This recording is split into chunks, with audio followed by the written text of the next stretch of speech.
Lundi 6 juillet, Juliette est au travail. Employée comme cueilleuse de cerises, elle tombe de l'escabeau et se fracture le bras. Ses collègues appellent les pompiers et Juliette est transportée à l'hôpital.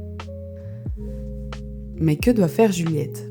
Elle doit aviser son employeur de l'accident dans les 24 heures, faire constater ses lésions par un médecin et faire établir un certificat médical initial. Si elle a un arrêt de travail, Juliette doit en informer son employeur. Juliette est tombée, elle est partie aux urgences. Mais que doit faire l'employeur de Juliette ? Il doit établir la déclaration d'accident du travail sous 48 heures ouvrées. Il doit remettre la feuille de soins accident de travail permettant à Juliette de disposer de l'avance des frais et du tiers payant, communiquer à la MSA les éléments de salaire et primes permettant le calcul des indemnités journalières. L'ensemble des démarches peut être réalisé par l'employeur de Juliette directement dans l'espace privé de son entreprise sur le site MSA.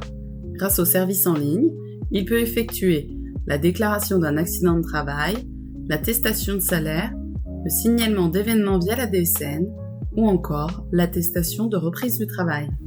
L'employeur, en remplissant la déclaration d'accident de travail de Juliette, se questionne. S'agit-il vraiment d'un accident de travail ? L'employeur a le droit d'émettre des réserves. Celles-ci doivent être motivées. Mais qu'est-ce qu'une réserve motivée ?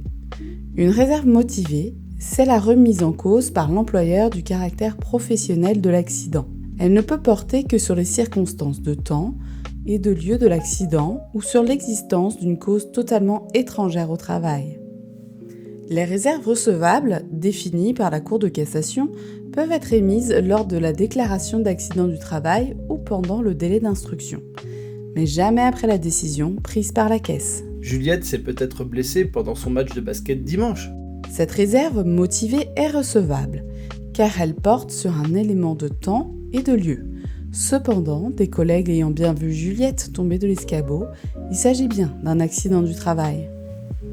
Un de ses collègues m'aurait rapporté que Juliette serait descendue de l'escabeau pour aller chercher son téléphone dans sa voiture pour passer un appel personnel. Et elle aurait chuté devant sa voiture. Cette réserve est recevable, car elle fait référence à une cause totalement étrangère au travail.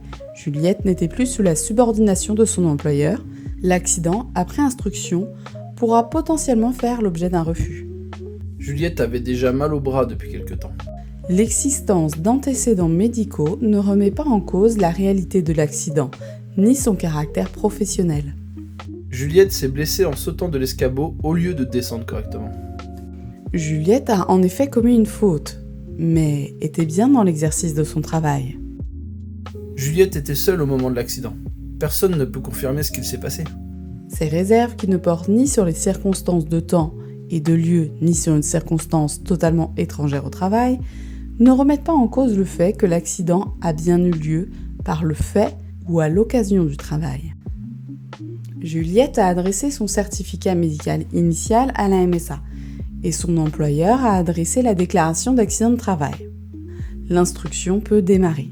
À réception des deux documents, la MSA peut notifier un accord ou un refus immédiat ou avoir recours à un délai initial de 30 jours. La MSA peut recourir à un délai complémentaire d'instruction de 2 mois, dès lors que les éléments présents dans le dossier ne lui permettent pas de statuer sur le caractère professionnel de l'accident. La MSA a terminé l'instruction du dossier de Juliette et peut prendre sa décision. 17 jours avant la fin du délai, Juliette et son employeur sont invités par courrier à venir consulter les pièces du dossier. En cas d'accord de prise en charge ou de refus de l'accident du travail, l'employeur a la possibilité de contester la décision de la MSA auprès de la commission de recours amiable, dans un délai de 2 mois à compter de la réception de la notification.